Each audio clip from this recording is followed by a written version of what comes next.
All right, let me know in the comments what you think of this. This is my latest setup, what I call my drill hat, which is actually an impact driver. Technically not a drill, but not much difference there. I can also fit it to my actual drill, but I find myself using this more. I almost wish this had the 3-jaw chuck, but this pop-in chuck is so convenient that I actually prefer it. There are times when I wish I had a 3-jaw chuck on it. I wonder if I could probably find a 3-jaw chuck attachment for that. That's an interesting thought. Never thought about that. But anyway, that's beyond the scope of this. You can see this is all quite secure. Wasn't always the case. Like I say, this is the upgrade. This is the latest version. You can see it kind of wants to tip over backwards, but this is a drill bit case. This is my Weha driver kit, which is super nice. I highly recommend this. I did a deep dive a year or two ago, maybe more. Time flies. I'm like, what qualifies a high quality bit that I'm not just going to strip out all the time, and also who sells such bits. And the AI came up with a decent list, and then I did more research and I decided on this one, and no regrets. I love this thing. This thing is super heavy. It's heavier than you think looking at it. I'm thinking it's like forged steel or something. This bit holder actually locks the bit in until you pull back on this collar and it actually pops it out. Spring loaded, you can see that pop out a little bit. Now it's free. Anywho, super nice little kit. And I actually just came in to grab it because I need a Torx bit for my electric bike. Headlight and front fender is a little bit loose. And I grabbed this and I said, you know what, I've been meaning to make a video to share it. So here we are. This is obviously the 20 volt DeWalt. I don't know the model number, but it was the better one. It was not the one that comes in the kit. It was by itself. And it's a different model number than the one that came in the kit. Although that was quite a few years back, so who knows what they're doing now. But this thing is one of my best tool investments of all time. Is this DeWalt. We got the magnetic tool holder and my Loctite, and I just put a magnet in the baggie. I like to keep my Loctite in a baggie because I had one leak, and it was in a tool tray, and it got all over everything. It wasn't that bad. Actually, this thing had some Loctite in it. They were neighbors when this guy decided to go postal. I have a magnet in the bag, so it holds. The Velcro on this originally was good enough. So this is, this Velcro between this, and that was originally good enough. But then I kept stuffing more and more bits in this, and I'll show you. And it just got too heavy where it would pull the Velcro off. So I have this backup Velcro strap, so I have belt and suspenders type of deal arrangement there. All right, so that. Get rid of this. This is useful. Just magnets are always useful in mechanics, right? I did hot glue this magnet on. It was a cheap one, and it was just magnetized on. And so you pull it off something steel, and this magnet would stay to the car or whatever rail. And so just last week, I hot glued that better. So this was actually for a pool chalk belt clip, and you had a little steel pool thing. I don't know what I did with that. It was a gift. It's a goofy thing that I wasn't interested in, even though I used to be quite the pool player, but not gimmicky. And I wouldn't even bring my stick for the most part. I use a house stick, not trying to be more of a sleeper. Anyway, so you got that, which is super useful, and this is super useful. This is Velcroed onto here. This is polyurethane, by the way. 3D printed and designed. I forgot to mention that. That's the whole point of this video, is I designed and 3D printed this polyurethane drill hat, and we'll pop it off after. So this is I think it was a Stanley tool kit, the socket set that I bought long time ago. I like to keep magnets around. Very useful. So this goes 10 to 19 millimeter. Nice little set. The lid pops off. But this is an 8. It didn't come with the 8. You can see I modified the thing. So you can probably still find this or similar somewhere. I love this socket set. Although, like I say, I added the 8. And then what I also did is I added space for the 1/4-inch driver. I'm sorry, 3/8 inch driver that fits this set. So I also have this is the 1/4-inch driver. And back here, I also have the, somewhere, where is it? I think, oh, it's in the front. I also have the 1/2-inch driver here. Is that showing up on camera? Yeah. Am I recording? Yeah, looks like it. Probably, does this run out of, might run out of 5 minutes. I don't know. Anyway, so this Velcros onto here.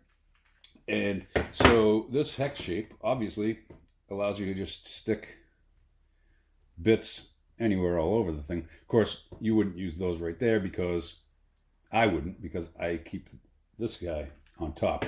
You can configure it however you want. I like to have that. By the way, this I intend to put this up for download. I meant to put it up for download quite a while ago. Never got around to it. And then I just made a bunch of improvements to it. Actually, that's one of the reasons I didn't before, because it had some flaws. And it's a pretty complex model. And it kind of got away from me a little bit one day, and I got frustrated, and I left it alone for a while. But then I was like, man, I'm sick of this thing not having this drill head on it that I want. And so, yeah, you can see I just have some random bits here. I got a countersink bit here. I got just a little tiny screwdriver here. I got another little tiny screwdriver here. This is actually a pick. This is a chisel. This is, so this I can put any bit in this. So if I feel like driving by hand, I have that option. And this guy, similarly, but, oh no, that's a screwdriver. It must be on the other side. I have a quarter inch square drive here. So again, if I want to drive something by hand, another bit down there. We got a Sharpie. Lots of different places to stick stuff in. Like I say, on the front here, we got my step drills. We got another bit holder here. Oh, I got a little file. Little mini file. So this thing is really set up pretty sweet. And we're not even done yet. So let's do this. Let's pull this strap off. Should be very easy. I think this is probably the first time I ever pulled the strap off. Oh, no, not that one. This one. All right, so now I pull the strap off. Oh, and it did, and the Velcro's holding. Probably, you know what? Because I tightened this up, I also brushed some sawdust out of the Velcro, so maybe that was part of my problem. But it's annoying when that falls off, so that's why I use the strap, because that does fall off. You see a little sawdust there, so it's amazing though. This one stays on so better than the earlier one. If I went like that, it would flop off. So let me just show you real quick. If this is in the way, oops. So you gotta be careful to press on this trigger. So you just pop it off like that, right?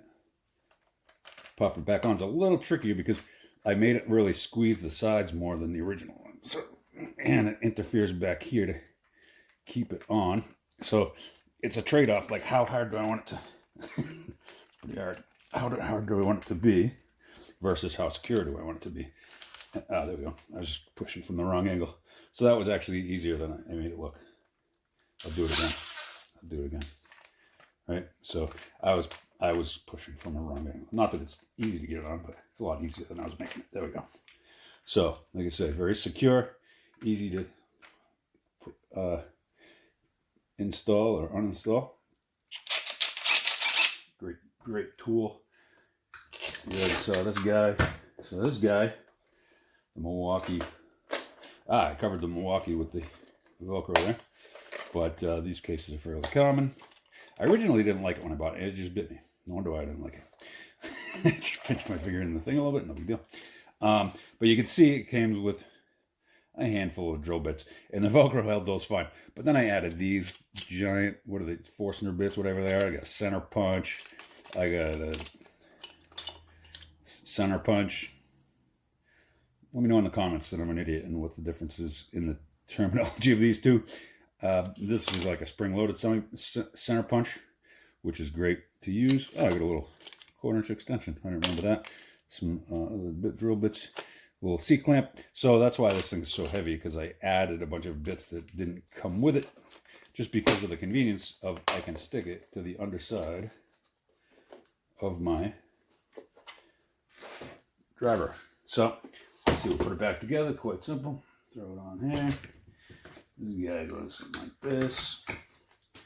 We got the Velcro. We got this magnet, just sticks to these sockets. Yep, everything's secure. And I can use it like this, right? I don't have anything here to drive.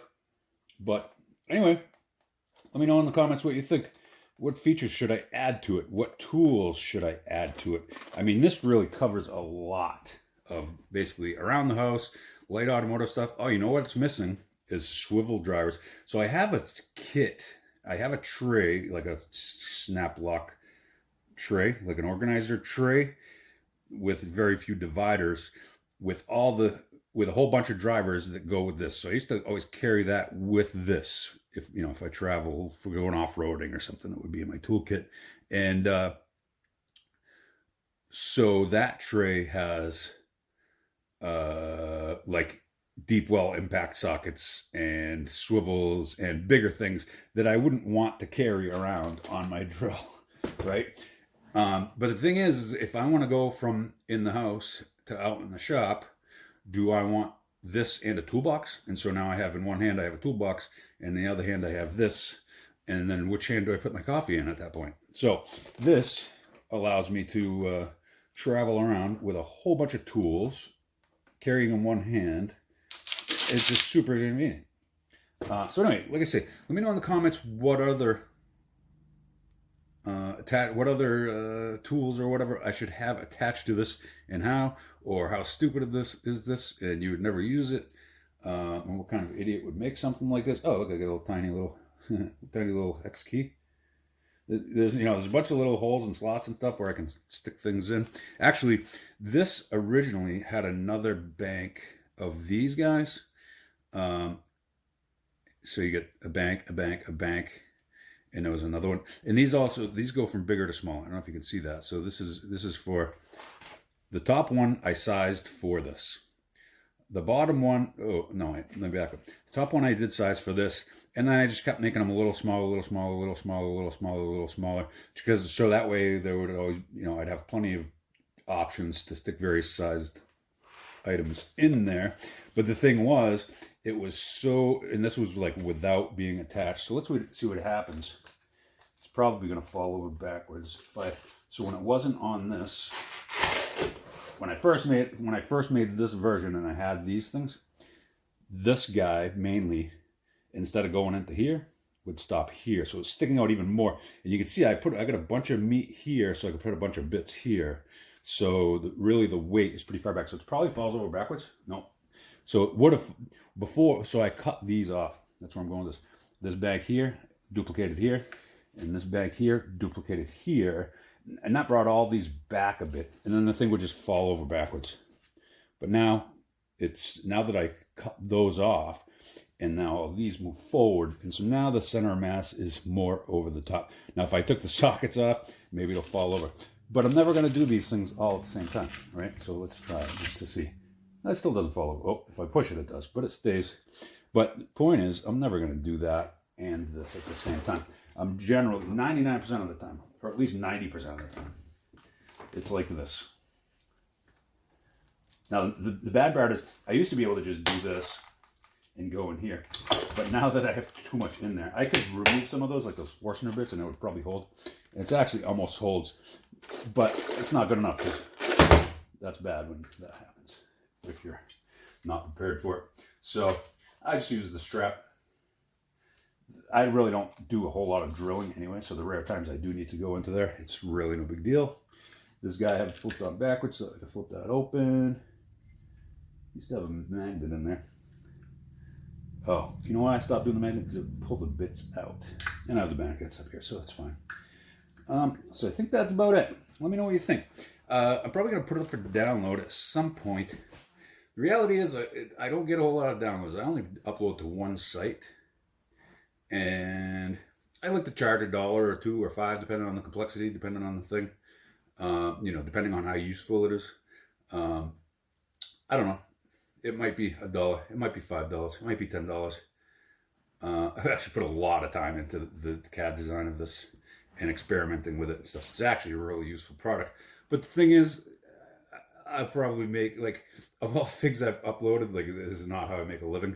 I probably have, I'm lucky if I have $100 in sales over like 4 or 5 years that I've been uploading stuff to cults3d.com. I do see people on there, people that sell a whole lot of stuff, but they have all their Instagram and excellent, like they're obviously done by a team. Like this is guy Flexi Factory, and he makes like articulated, cartoony animals and really cute designs and really well executed, and they're like posable figurines and stuff.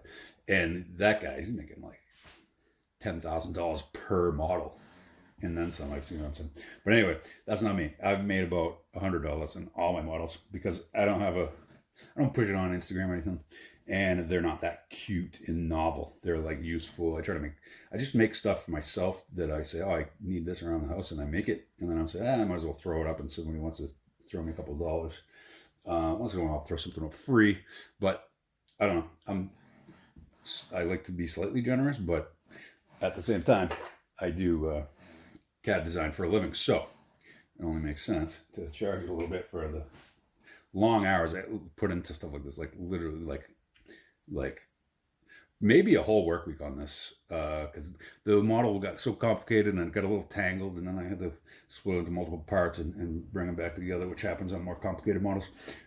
So it took quite a while, and then I realized I went down a wrong road. There might have been some malted beverages involved, and messed the model up, and then I had to go back and kind of redo some stuff. But anyway, long story short, wait a minute, is Pilsner malted? I don't think so. There may have been Pilsner involved. Anyway, let me know if you're interested in downloading it. I can upload it. It's just it's almost not worth uploading because nobody buys them. I'll get a notice every 2 weeks that one person bought one thing for like $1.12. But anyway, let me know what you think. Let me know what I should do. Let me know what I did wrong. Let me know what I did right. And stay tuned. Maybe we'll do some more interesting, or maybe we'll eventually do something interesting. I'm not sure which, but I'll see what I can do. Anyway, thanks for watching. Stay tuned for the next one. See you next time.